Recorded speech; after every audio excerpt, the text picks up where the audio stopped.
Welcome everybody to Too Legit to Crit, a tabletop role-playing podcast made for people who insist on having Christmas one-shots. Ooh. How are you? How are you, Zoop? Doing okay. How about you? Yeah, I'm doing good, thanks. Are you having a good, festive period, as it were? Yeah, it's been nice. My brother, sister-in-law, and my niece are here, and she's 2 years old and, light of my life. Oh, fantastic. Have you been getting up to much? Nah. Just hanging out. Fair enough. Have you done any gaming at any point over the past few weeks? Well, it's been a while since we've gotten together. Did I tell you about... I told you about Yuletide Combat Family. I do believe so. I think you haven't played it yet, but you were going to. How did it go? Yeah, it went really, really good. They're on Game Master Monday. I think it's the first Monday of December. Or maybe it was the second one. I don't remember. But if you look, there's Yuletide Combat Family, and it was a whole lot of fun, a whole lot of making up a lot of rules on the spot. Okay, I mean, what's rule system were you? So, Yuletide Combat Family is originally created by Tim Platt. And basically, instead of there really being any sort of like solid dice mechanics, it's really a game where you win by being charismatic. By basically you convince the GM, like whoever is running the game, that you should be the one to win. And I did it on a Super Smash Brothers stage.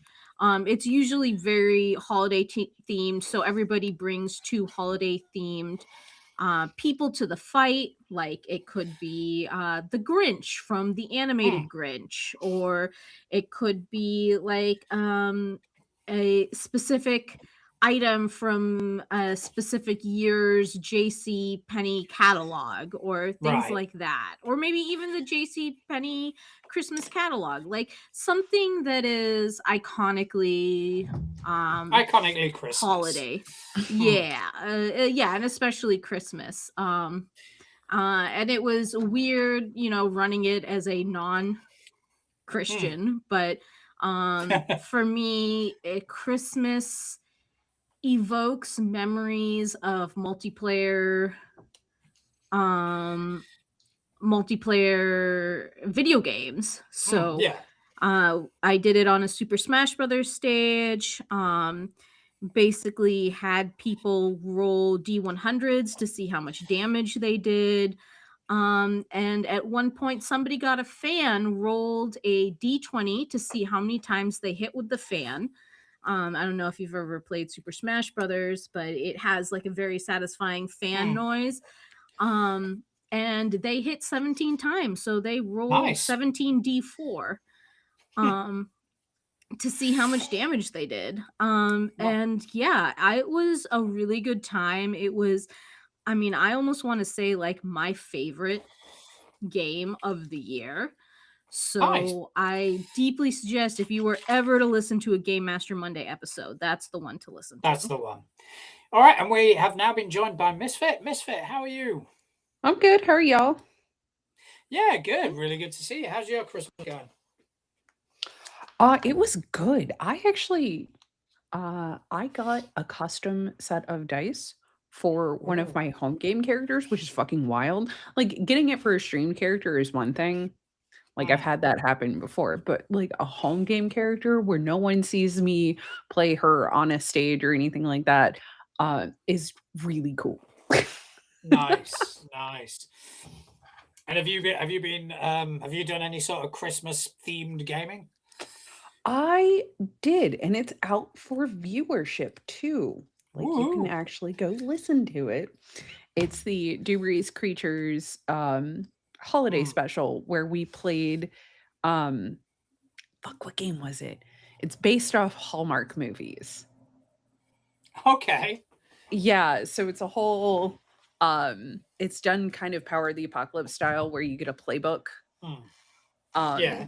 and the roles were like roll for Coco or roll for sweater. Hmm. Like it was That really sounds good. cute. But yes, it is out. You can actively go listen to it if you want.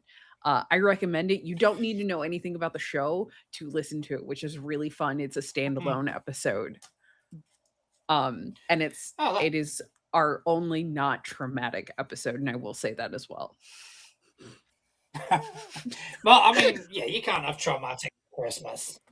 Yeah, I mean, you we're can, but that's You for a can, but you're certain doing it. genre of people. no, we went for Christmas is meant to be actual happy. holiday cheer. Yeah, I mean, I ran a Christmas themed Fabula Ultima session, which was a barrel of fun. I presented it as a sort of Guy Ritchie movie, where you had Santa had retired from Tinseltown, and the Grinch had installed Bad Santa. So it was up to who was it? It was up to Mariah, who was the herald of Christmas, Ramsey, who's the chef of Christmas, Krampus, and Fred Claus to install Fred Claus as the new heir to the throne, and it was just so much fun. It was, it was a good laugh. Krampus was for Christmas. Yeah, of course he was. He just does it a bit differently. That's all. Very I good. think it was more against Bad Santa than for Christmas necessarily. Well, Krampus But yeah, needs Christmas to like be able to do his own stuff. exactly. But yeah, and now obviously starting in the new year, I get back to traumatizing my players with some Delta Green. So yeah, gearing up for that. Nice. Walking in like the crow. Oh, 100. The Yeah, you sassy are crow very, meme. very. You are very crow-esque. I do feel very crow-like today. I'm not gonna lie. You do. There is a bit of essence of crow in there. Yes. Not a bad thing. It's not a bad No, thing. no, I'm not complaining. It's been a long time since I used to pull that look off. Trust me. And no, there are no photo proof. There's no photo proof from when I was younger. Oh, of course not. I made sure of it. Have you though? Yeah, I have. You can try searching. I'm all the proud platforms that contain all the platforms that contain said photos no longer exist. Perfect. That's how I feel. as it should be. Bring back MySpace. I'm like, no, please don't. Not ever. It's the benefit of being an old person on the internet. I was there in the days of Bebo. Yo. MySpace and Bebo. Oh, I remember when you used to load up a MySpace page and it was just so full of script. Yes. It would take 4 hours to load one fucking Evanescence song. All right. Okay. So let's get into the episode now that we've caught up. So let's do it. This is that I've been wanting to talk about for a while, but we just haven't, we haven't been able to kind of come together in order to talk about it. If either we're not here, we're not available, or there's conventions, etc., etc. But a while back, and I've actually got the date here. It was on the 6th of November, so oh shit, over a month and a half ago. Yeah. Friend of the show, Corey. He sent me something on, I believe this was Threads. And it basically his question was, how do you work with someone who wants to play, but they really don't have that narrative switch? They don't know how to character story. They are not sure how to properly role play, has trouble thinking outside of the box. Says, I know people who love board games and want to try tabletop role playing games, but when they get to it, it feels way too open. So I've kind of taken that idea and kind of put it all into one succinct topic, which is introducing new players to roleplay? So I thought of something like when you shared this, one thing that specifically stuck out to me about the original question was the comment about people who like playing board games. Um, because there's people who don't like playing any sort of games, and I think that would be one way. There would be a different way of bringing them in, or people who like playing video games, and I think there would be a different way of bringing them in. Mhm. But people who like playing board games, especially, I was thinking one way I think that you could bring them in to TTRPGs is by taking your favorite board game and um making it narrative. So don't make it a TTRPG yet, but make it narrative in that, when you have a board game, whichever board game you're playing, you are performing different actions, and those actions are supposed to represent something. And that's what people are normally selling you the game being like, oh, you get to be tea merchants in India, and that's what your video game's about. Or you get to build a train line, train lines throughout the United States, and you need to beat other people, and that's what the game is based on. A lot of games these days are being sold on like you are being this person getting to do this thing. So Mhm. take that and do all the mechanics of the game, but add a little narrative spin to it. So Shit. one of the examples that I have is there was something called there was a game called Hexes and something. It was a card game where basically you were a bunch of homeowners in an HOA, and you could play cards to either put magical creatures on your lawn or destroy other people's magical creatures.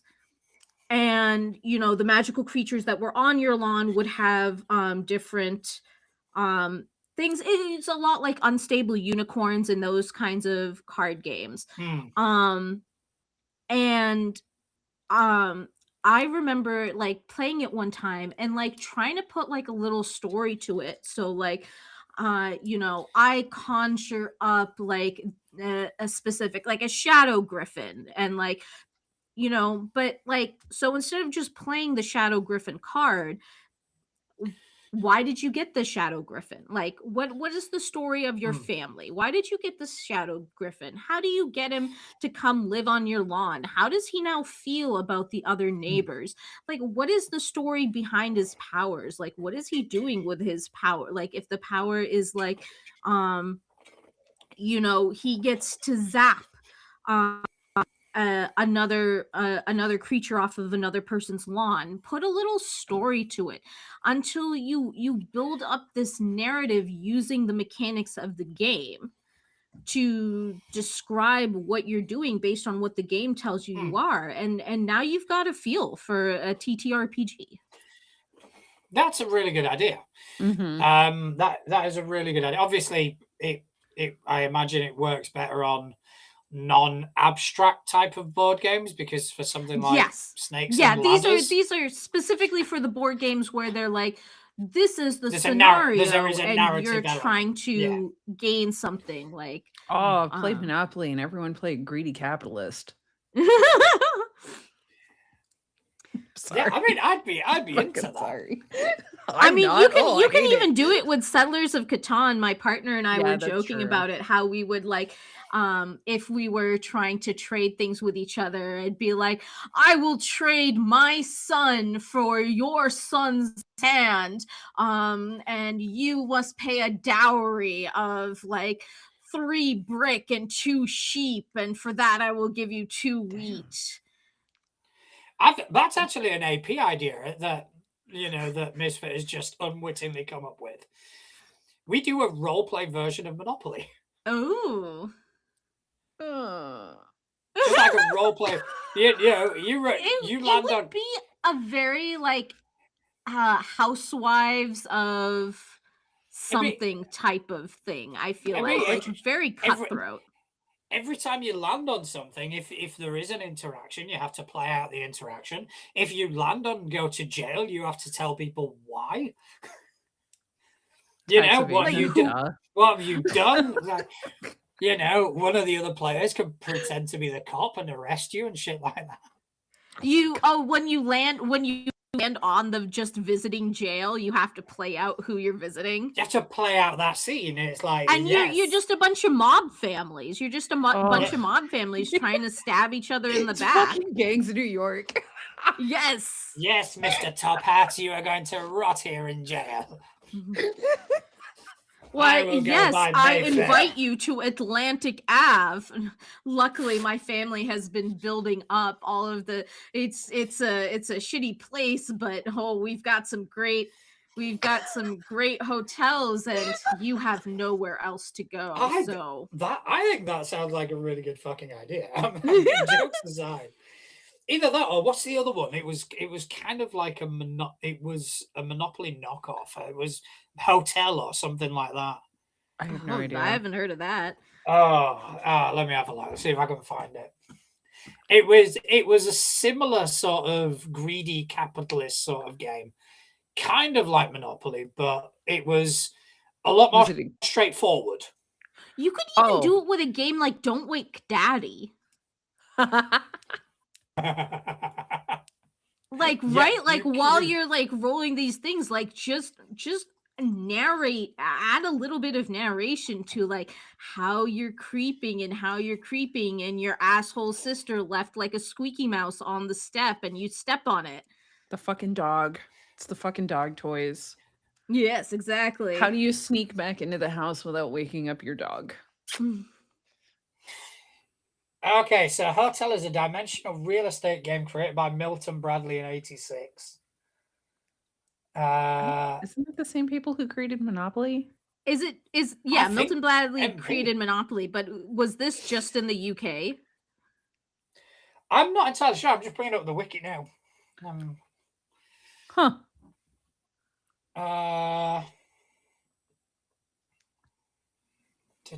So in Hotel, players build resort hotels and attempt to drive their competitors into bankruptcy. It was re-released by Asmodee in 2014 as Hotel Tycoon or Hotel Deluxe in some countries.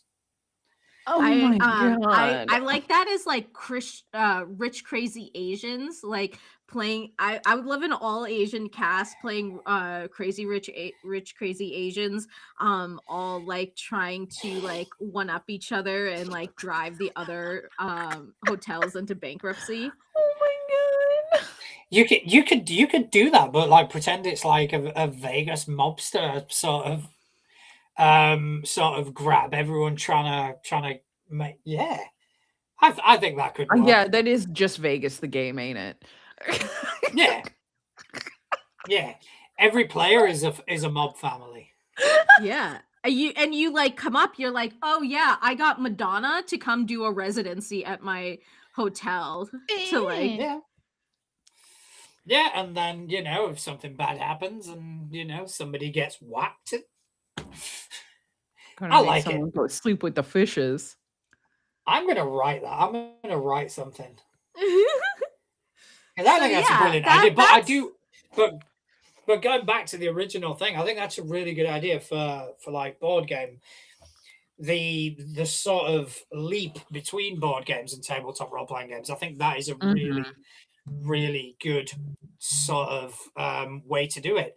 And conversely, I think if people are, into video games, I think the best place to start for TTRPGs is something like Pathfinder or D&D. For sure. With video games, so like I have experience with this, like not me personally, but like I have helped many of people through it. Where what I have found is when people go from playing video games to playing like TTRPGs, like let's say for instance they're playing Pathfinder, they get stuck in the loot everything mindset. Yes. So like I have been with GMs who were like, oh, you're gonna loot everything? Well, that's an empty box. That's also an Yeah. empty box. Oh, there's Yeah. fruit in that one. But, Yeah. like, nothing important, nothing crazy. It's not like Fallout where you open a fridge and there's a minigun. Alternatively, a game that is I'm pretty sure there are games. I'm gonna look up while we're talking, but I think there are TTRPGs that are based on collecting loot. Mhm. Yeah, I believe so. I believe I've come across a few in my travels. Um, but yeah, with video game players coming to TTRPGs, they always get stuck in the, "Well, it's not on rails." Like, Mm, they don't treat it like sandbox games. They treat it like story mode, like you're just going yeah. along with the story games, and Yeah. that can be a really hard hurdle to get over. I've seen Yeah. many a new players struggle with it. It can be, but the way I've seen that dealt with and the way I've dealt with it previously is I've taken the rails away. Because you get somebody who's a video gamer into this hobby, and at some point during their first few sessions, they're going to try kick the tires. They're going to try Mhm. figure out what they can and what they can't do, and going to try and push that envelope. So I'll just go, okay, this is what you're doing. So they want to try something completely outlandish and off script. I let them do it. Mhm. And then, okay, so you've done this, you've done whatever it is, even if it's, something to alert. Normally it's attacking. Normally, from what I've Yeah. seen, I want to attack the bartender. Right, you attack the bartender and he dies. You are now being pursued. Now tell me what you want to do. And that becomes a bit of a wake up call of, oh shit, I can do this. Oh, yeah. But Oh, shit. also, There's consequences. there's consequence. I can't, you know, start again. I miss the days. So there back in like a while back. I don't remember exactly when it came out. Hmm. There was a game for the Xbox that was the Fable series. I don't know if any of y'all played it, but I fucking adored Fable because if you did that exact thing, guess what? You would either go to jail or you would have to pay a Hmm. fine or you just straight out could not go into that town ever again without having cops on you Yeah. immediately. And I loved it. That game taught me like, "Oh, okay, actions actually do have consequences. Yeah. Oh, okay." Yeah. Love And those games. there's no reset. And that's, Nope. even in the most sort of free form video games, there's always a reset. GTA, you Yeah, do you can always something go back to outlandish, your you get. save spot. Even without that, you can evade capture for 15 minutes, and all of a sudden, Mhm. it's like you don't Everything's exist to the police fine. anymore. Yep. Everything's fine, and you can kind of try again. Whereas if you kind of take away that sort of limitation, Mhm. I find people do kind of gravitate towards TTRPGs a lot easier. Mhm. But definitely, like, start with the Pathfinders and your D&Ds where there is a specific rule for everything. Yes, because it'll make the brain happy. And then once Yeah. you get more Yeah. comfortable, branch out into systems that are more narrative Mm. based. And So how? find out also what kind of video games do they like, because do they prefer like a city building video game? Do they prefer a loot collecting video game? Like that can also help. Mhm. Hmm. So I'm just going through this list that you've posted. So these are. Oh wow! There's a Street Fighter storytelling game. Oh, I've just seen that. Who wants to go play some Street Fighter I, TTRPG? I I feel I need to find out more about this in my life. Please tell me it comes with Dishonored, all Dark of the trash Soul. talking too. I hope Of so. course That there's should be, yeah. trash talking. If you are, yeah, you should be able to create a Street Fighter TTRPG with just trash talking. straight trash talk. Let me have a look. Oh, I need to find out more about this game. So in terms of like bringing people into the hobby, because obviously role playing, people don't role play immediately. Mm-mm. You know, I think that It's that is a a learned skill. yeah, for sure. I would agree. Because So like how would you encourage whenever that in a new player? I have that issue sometimes whenever I'm trying a new system, especially if it's like a crunchy system with lots of math and numbers, I tend to limit the role play just to learn how to play. And then once I know how to Mm. play, I feel a lot more confident role playing. Yeah, yeah. I think learning the mechanics. I mean, I've kind of moved away from certain systems which are more mechanic heavy now. Mhm. But yeah, I do agree. And if anything, what I'll do is I'll kind of compartmentalize. So it'll be okay. This is time for role play, and then Mm, like for example, Pathfinder combat starts is like okay, need to focus on mechanics because there's a lot to remember. yeah, there is a lot to remember. Holy shit! This Street Fighter storytelling game uses most of the basic game mechanics from White Wolf's World of Darkness. Oh, Not surprised.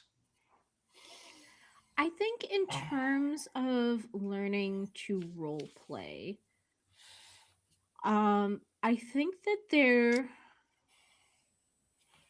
are one thing that you can do is a lot of people have posted a lot of different lists out there of like questions for your character. Mhm. So, um, Mm, you know, like one thing to get people to really understand more role play, like first of all, I think there are two ways, more than two ways, but like two of the ways that you can go into playing a TTRPG is you just play yourself um with whatever the fantastical powers are, or like you play your, and I think a lot of people play things like Dungeons and Dragons this way, where Mhm. it's just you now have powers, mm, and that's much more, like video game based, where there's not so much a personality. It's based on what the player would want to do. um and so once the player is ready, first you have to check with the player. Are they ready to move past it? Are they ready to mm, move past it to the idea where they want to actually role play a character, where they want to take on the mantle of a different character?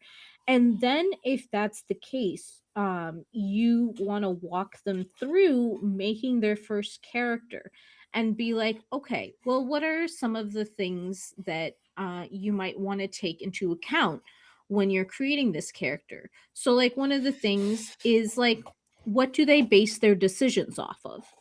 So, um, and mechanics of whichever particular game you're using can help with this, right? So like stats in D&D can help you say, okay, I'm making a character that is more strength based, so they're more going to be thinking with their muscles, and that's how they're going to make their mm, decisions, is based Mhm. on like what their muscles can do. Or they're more intelligence based, so they're going to be making their decisions less based on if they can, lift this really heavy door, and more about like, is there another way to get through that would use their intelligence? So mechanics like that can help.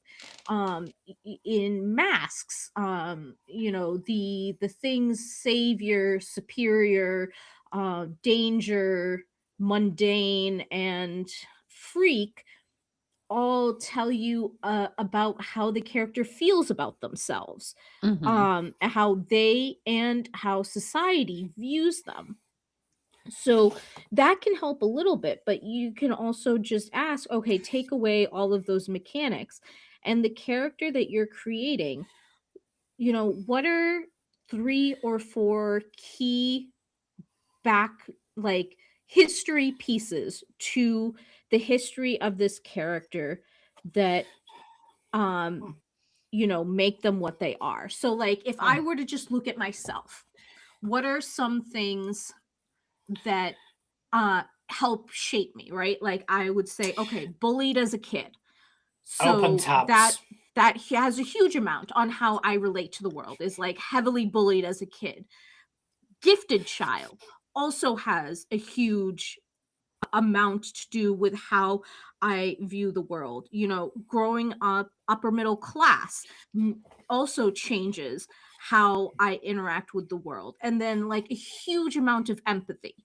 So like I've now distilled a lot of my personality, a lot of my decision making based into 4 facts. So if you can create 4 facts about a person, about what might be driving all of their decisions, their thought processes, um, and things like that. And then you focus on those 4 things and then answer their lists of questions that are like, everything from like, what's your favorite color to would you run towards a shooter or would you hide? Like, you answer a bunch of those. You can like go through and just have that exercise of answering those questions Hmm. from the point of view. And if someone's learning how to do this, maybe answer that from their own point of view and answer that from their character's point of view and see how the two are different. And that allows you to start thinking about how you can separate yourself and your character and then play as your character.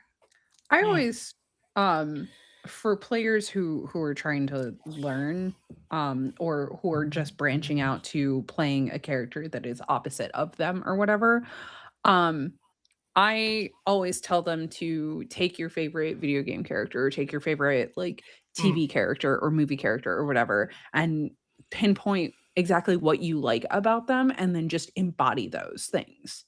Yeah.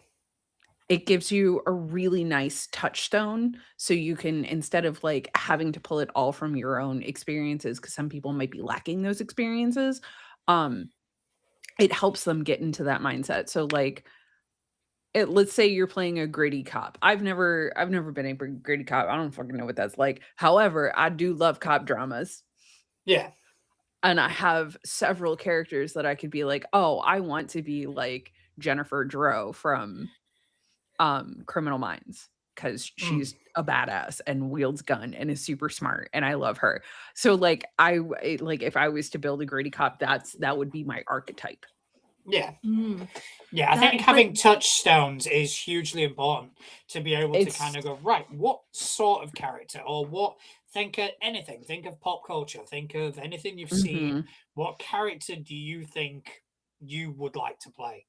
But that's actually also a really good idea. You can do the same thing, the answering of those list of Mm, Mhm. yeah. questions, as if you're having trouble creating that character, you can practice it by saying, "Okay, how would Buffy the Vampire Slayer answer these Mhm. questions? Yeah. And how would Scooby Doo, well, wait, Mhm. no, Shaggy. How would Shaggy answer these questions? Because Scooby Doo, it's going to be a lot of rut-row as the answer to most of the things, and that's probably not going to help you. But Mhm. like, practice answering as other people to again start building that muscle in your brain. It's not an actual muscle, but like building those pathways in your brain to play somebody else, to think in somebody else's shoes. And I think you kind of you've touched upon it, but you haven't mentioned it outright. I think when somebody is brand new to the hobby, I think keeping them in the third person Mm, Oh, I always tell is people, yes, keep I so I'm a third person player. When I'm playing, mm, I'm like, she will walk through the door or they yeah, will walk through whatever, blah, blah, blah.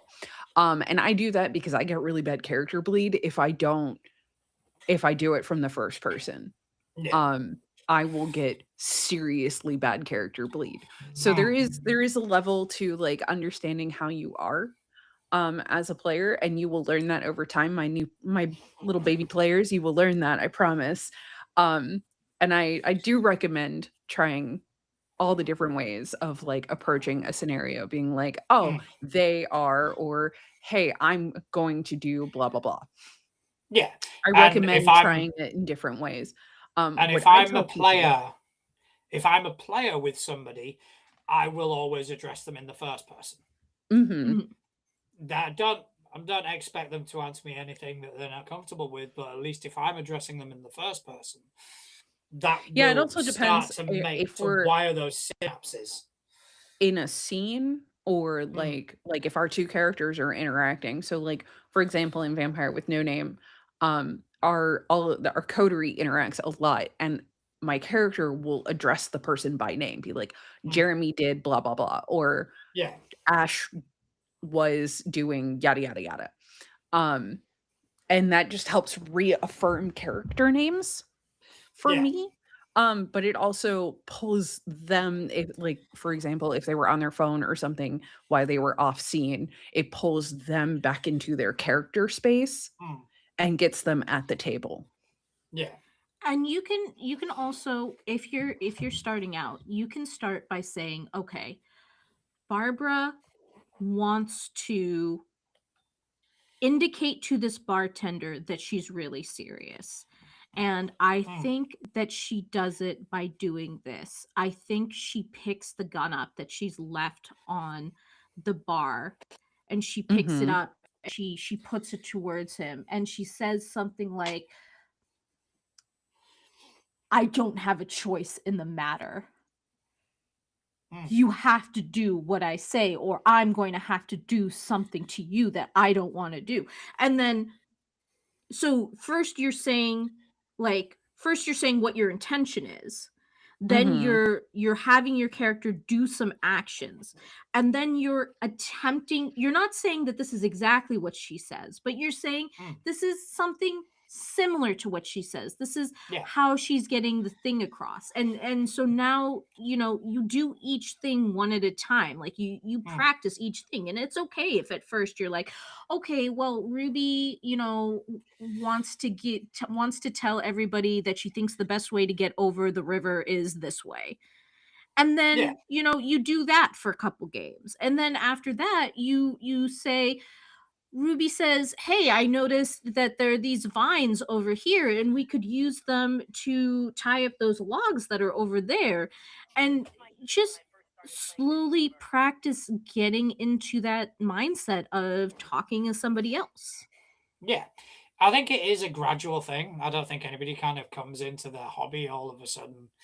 They're dusting off their old sort of theater experience and just piling in. I think, I do, saying that, I do think there is a subset of people who join this hobby due to certain, um, you Proclivities. know, so yeah, due to certain sort of pop culture, Oh, no, never um, mind. Different than what I was saying. sort of outlets, and they kind of try and replicate that. Yes. Um, certain critical role type players, but which there is absolutely nothing wrong with that, but they do kind of sometimes find themselves slightly out of their depth. Mhm. And that brings to the one of the things that I love talking about, which is your AP and your home game are two different beasts, and that is a good thing. That is not a bad thing. 100%. That is a good thing. When you are in a home game, you can spend a lot more time discussing between each other what is the right thing to do. You can posit several different ideas and then choose one and go for it. You can spend an hour talking to Bobo, the goblin artificer, because he is so fucking interesting. And that's fine because that is the game that you're playing. But when you're in an AP, it is very different. You can't spend too much time to make a good AP. To make a good AP, you can't spend that much time hashing out all of your options. You really need to, as a group, go in on one option very quickly, because otherwise you're going to lose your audience in that conversation. And Bobo may not have the information that you need to move the story forward. So a player can't spend that much time like having a full-on conversation about Bobo and learning about his grandmother and his great-grandmother, because that's not moving the story forward. So, anyone who's like, "Oh, I need to like an AP." No, you don't. You There really is don't. so much joy to playing a home game as a home game, to be able to say, "You know what? That's right. I messed that up. We're gonna say that it actually happened this way." And, "Oh, you want to change your class? No problem. We can do that." And, "Oh, that whole thing went really sideways, and you didn't realize that the way that you were going to go was going to end up with your whole party killed. Sure, let's back up a little bit." But it's also good in that respect in a home game to be able to even on a narrative aspect to probably get somebody else's input as well, to kind of go, me as a player, I'm kind of torn between these two options. Yeah. Oh, absolutely. There's nothing wrong with kind of going to your GM. What do you think, or what is your insight on this? And the GM, who has a different sort of perspective, might be able to go, well, your character, to be fair, your character has experienced A, B, and C, and D. Maybe they'd be a bit more inclined to go down this route as opposed to this because of this reason, because they have a overall sort of view of everything that's going on. So you can't really do that in an AP, because you've got to kind of play your character, and you've got to not only play the game, you've got to make it entertaining. Yeah. I remember in one AP that I was in, which luckily it was just streamed, it was never saved, no one's ever gonna see it again. But we all have that one. We were playing Exalted, and I knew I'm not a lore person, so I knew very, very little about Exalted. So we are on the sea, and we're getting attacked by these people called the Lintha, and I'm like, the information that I have is that the Lintha don't like the Empress. So I'm like, I know what we're going to do. We're going to sail to the Lintha Island, and we're going to get them on our side to take out the Empress.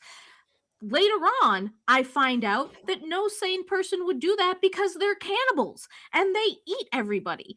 And they're not good people that you want to align yourself with. But my GM did not make that clear enough to me.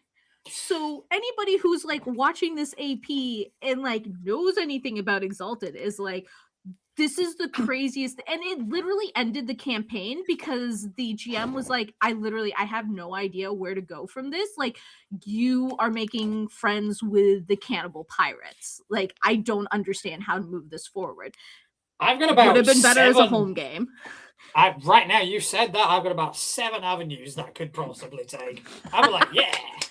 Cannibal pirate campaign. Let's do it. No cannibal pirates. Keithings. Bye.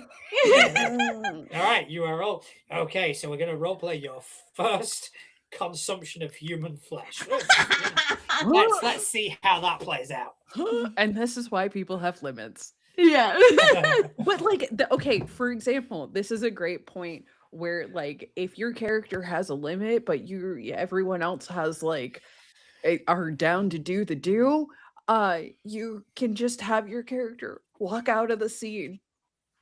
Yeah, your character doesn't have to be there.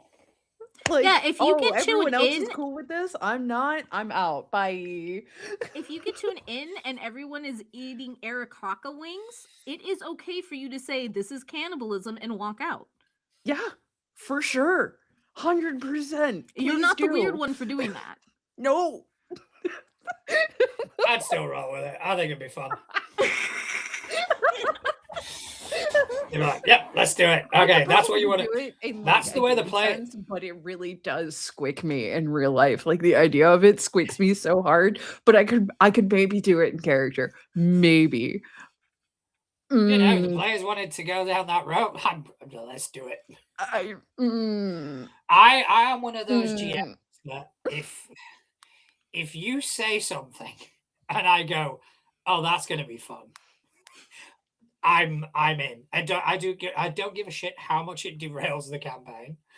I am in, and it will, it will take the campaign in new, wonderful, and weird directions. But yeah, if you I provide think me with the a problem hook with like that, the problem with the Lintha was like they are universally hated by everybody in the world. So you literally don't have anywhere that you can now go. Like it is hmm. just you and the Lintha. You can no longer travel anywhere. You can no longer make other allies because everyone else is going to be like, if you go by the lore. And again, this is something where a home game would have been preferable because, we could have spent like, he could have spent half an hour explaining to me the lore that I didn't know. And then maybe I wouldn't have gone that way. Or we could twist the lore a little bit and be like, oh, they're not that bad. Or we could just backtrack once he realized that he couldn't take it any further. And I think, I mean, I don't. It never happened in any APs that I've ever played or hosted or ran or anything like this. But I do know it has happened in some of the APs I've listened to, where something akin to that has kind of happened, where the game has either maybe been derailed or maybe gone in a different direction or maybe just not been entertaining, and it's been re-recorded. Oh, for sure. Um, I've done that. We've because done that. Yep. because ultimately, if you're doing an AP, you're bringing out a product, you are bringing out something for consumption, Yeah. which is why I'm no longer interested in it. I want to play games. I don't want to, You don't want to present worry those to. about how people are No, going to react. Yeah, that's for Right. no. sure. I Right. mean, I couldn't give a fuck about that. I want to play a game. I want to, I don't care if we have to stop. I don't care if we have to go over, or I don't care if the GM has to kind of go, you can do this, but just And so you know. you can do that. There are people who do streamed games like that where Mhm. they are basically playing a home game, but they're doing it with the recording on. And if they have one person watching, they're happy. They're like, Mhm. awesome. Like we got to share our story with one person. One person thinks it's funny. Oh, one of the players' girlfriends gets to watch it from home, and like that's good enough. Um, which is and which that's is fine. Just don't sit which is there the way then and we yeah. which is the way we did our APs. Mhm. And I remember when we did the Call of Cthulhu, one of the first things I said to everyone is, it's like, this isn't a performance. We're here to Yeah. play the game. And don't get me wrong, it was one of the funniest fucking performances we've done on our channel ever. It was absolutely mesmerizing. But yeah, we were never interested in that. But at the same Yeah. time, the effort that goes into it is, it there has to be some turnaround, at least from my perspective. Whereas doing this show, it's easy for me. I get to, log on, talk about TTRPGs for an hour, and that's it. Whereas if we're doing like a 4 to 5 hour recording, then editing has to be involved, and Well, it when just got to be too much. if you just stream, then you're not even editing. Like if there are people who are just like, I'm just streaming my home game. I don't expect anyone to watch. Um but then you have to know that that's the product that you're making and not have Mhm. conversations with your cast about, you know, maybe one day we can play at like a con. It's like, no, nobody You likes don't watching us. We're just mm-mm. doing it for ourselves. Accept that and love it. Yeah, and that's why for me, if I'm doing it for myself, it's going to be a home game. Yeah, exactly. Mhm. Yeah, like, okay, so I play in a fair share of, like, home games and, like, APs. I think I'm actually at a lovely balance right now that's about to change, but that's okay. Where I have 2 APs and 2 home games. One of my Hmm. home games is ending, which will be replaced with an AP.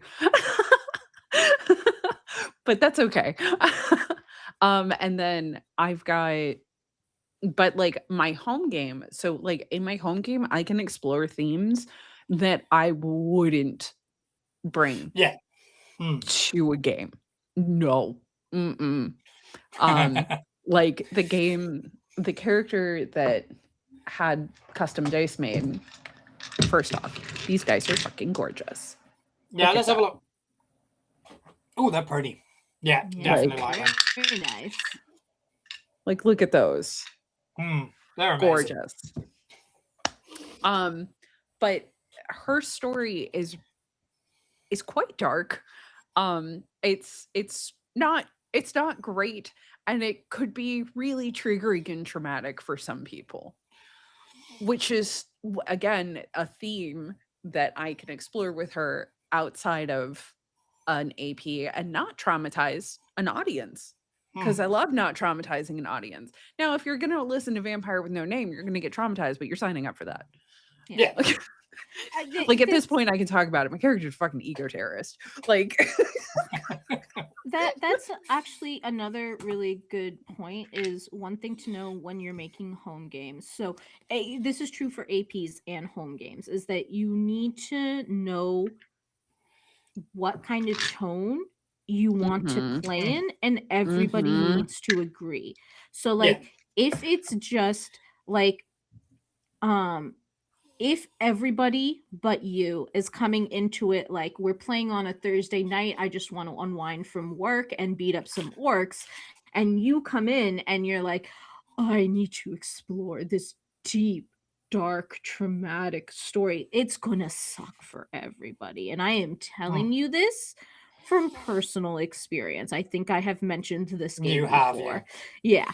Um, so just make sure that you're finding like an it's easier now where you don't have to play with just the people that you find down the street. You can like find there are lots of different places online where you can look for groups that have the same kind of interests as you. And that's actually one of the I think one of the fun things about like watching APs is that if you find an AP that you like, that means that you can find other people who like the same thing, and it's Yeah. easier to find a group that is going to gel together, that is ready to mhm, tell the same kind of Hmm. story. um but like don't be afraid to once you've learned how to role play, once you've learned what kind of story you want to tell, don't be afraid to, let's say you've worked with somebody, right, and they've helped you get into this role play mindset and all of that. Don't be afraid to say thank you so much for this opportunity, for helping me this far.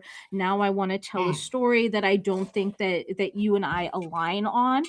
So like there's no love lost. Like it's great to have been able to help someone but then go find the table that's going to help you tell the story that you want to tell. mhm, Yeah. It's Yeah. I mean, absolutely there's, worth it. yeah, and there's, like you said, there's no love lost. It's no sort of,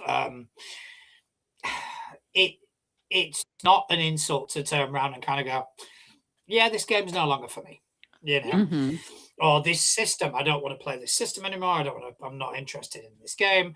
I've found a new table. I want to kind of go there. And there's nothing wrong with that. And I think a lot of times, especially with new players, you find that that is an impediment because they are under the impression that, oh, okay, well, I've signed up for this table, so I'm gonna have to sit through this table regardless of what happens and what gets played. And mhm, tables change, people evolve, people's mhm. tastes change. There's nothing wrong from walking away, and I think that is a big thing for new players to learn as well. Yeah. It's hard. Hmm. But I am of the mindset where there will always be another table. And it's better Hmm. to wait to have that good experience instead of trying to force it and have a bad Yeah, one. Yeah, it's yeah, hard, one but hundred percent. there is joy in finding the table that is right for you, that gets to lets you tell the story together, that Hmm. brings you a lot of joy, or catharsis, or whatever feeling that you're searching for. I think that all of us want for each other to find the Mm. right table Mhm. for them to get to Yeah. do what they want. And in the meantime, there are solo games too. If you just want to practice role playing or practice telling like a really compelling, quiet story for yourself, there is like a huge, huge host of solo games. And don't think that they are really good avenues to be able to hone all of your skills. Mm. Mhm. Yeah, I've never actually played a solo game. I played one for the first time as part of on Game Master Monday. We had a streamed series of one shots where each of us played a different solo game from a Mm. collection of games called Gast, and they were all horror games. The one I played was called Red Skies, and it was based off of the video game Dredge, which I really, really like. And Mm. it was a very cool experience, and it's something that I want to do in the future to really help make my GMing skills better. Not in Yeah. terms of, because I have really good skills in terms of talking with the players and reacting to the players, looking at players' strengths, bringing those to the forefront, shoring up weaknesses, reacting to it, improving, all of that. Sorry, I'm a little full of myself. I'm good at that. Mm. Um, some of the story creation I struggle with. And so for me, that's what I Right. can focus on while I'm doing a solo. Mhm. Mm. Yeah, because I mean, you can, because I've been looking into maybe picking up some like not necessarily designed solo games and probably using, I think they're called Oracle tables Mhm. or something, just because I've got so many games that I want to play. And, at least I want to have that experience of playing them, even if it is, playing them on my own, because it's easier than setting up a table every time I want to play one of the thousands of games that I've got. So, yeah, I will look at, and that's something I intend to look into in the new year. Just doing that, stealing myself away for a few hours and just playing an adventure, whether it's World of Darkness, whether it's anything that I've always wanted to play and not had the chance to do so. Yeah. I love telling really dark, fucked up stories. I the more I tell them, the more I'm like, "Oh, I kinda wanna do this more, though." Like, Mm, "Oh, I have more dark things that I could talk about. Oh, this is like this is touches me in, like, all of the right warm, fuzzy ways," which you mm, shouldn't get from, like, a dark story. Um, but, I like, disagree. I I disagree. I think have it's totally fine. okay. But, like, yeah, I've been kinda kicked around by life and, like, touched by the uglier sides of it. So, like, being mm. able to tell these kind of stories is cathartic for me. Yeah. Yeah, What it's is what are your four? I gave you my four. What are your four? Repeat my for what? Your Sorry. four. I gave you four things that I think of that like helped create me. You don't have to share them. Oh, okay. resilience, um, Fair. witty, Mm, uh, poor. I did not grow up in a wealthy family. I didn't even mm, like mm, economics is weird and hard and fucked up. Capitalism is not kind. mm, Um, and traumatized. mm, I hate to say it. It's the truth though. I've lived a hard life. Uh, mm.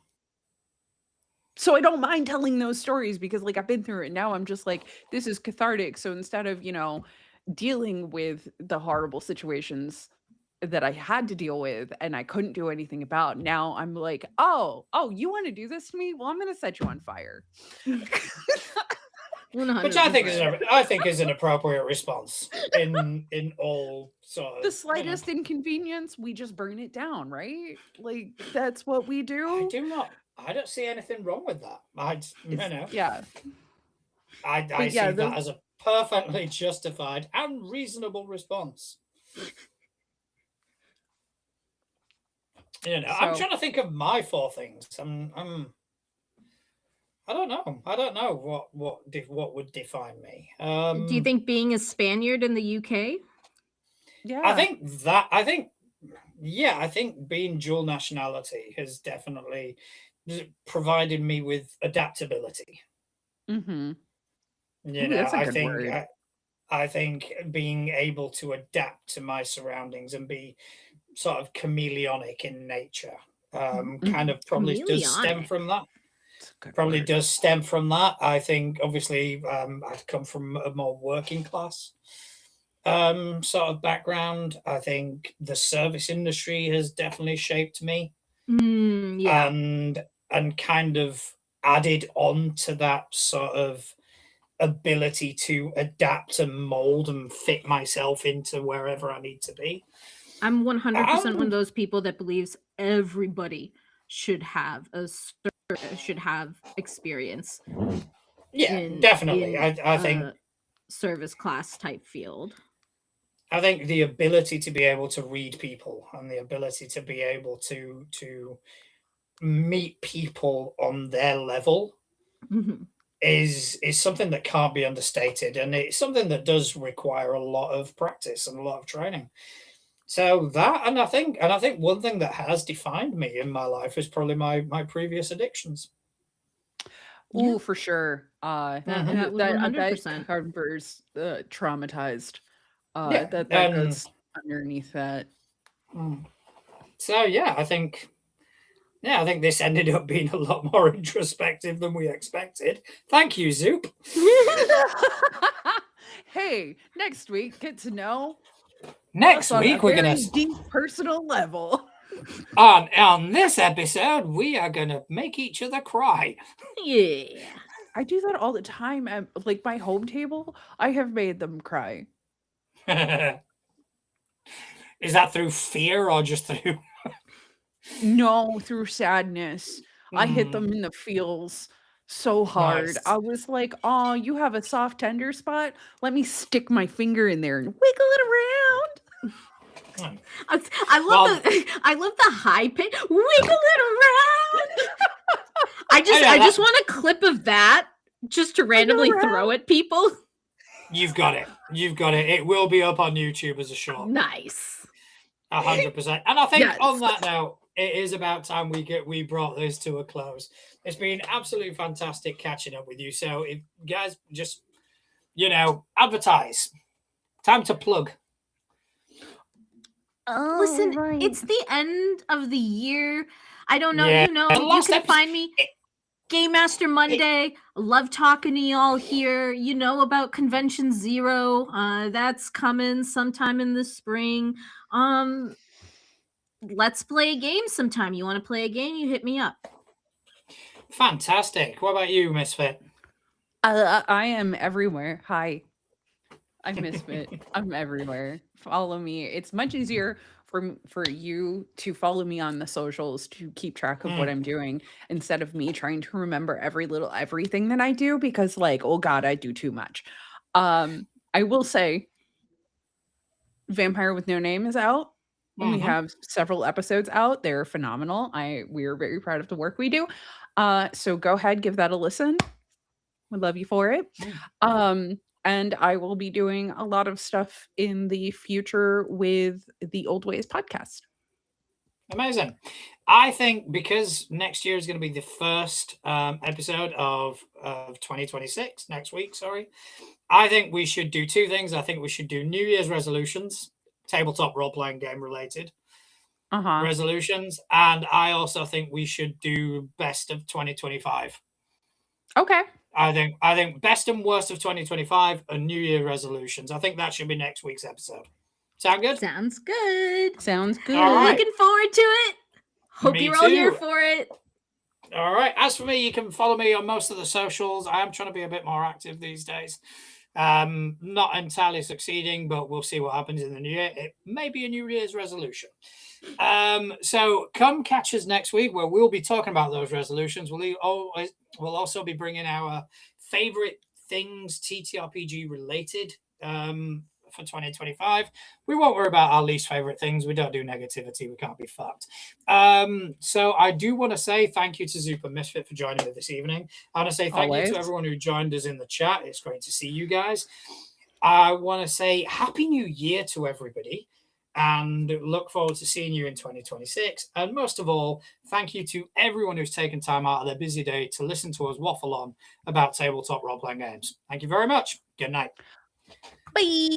Bye.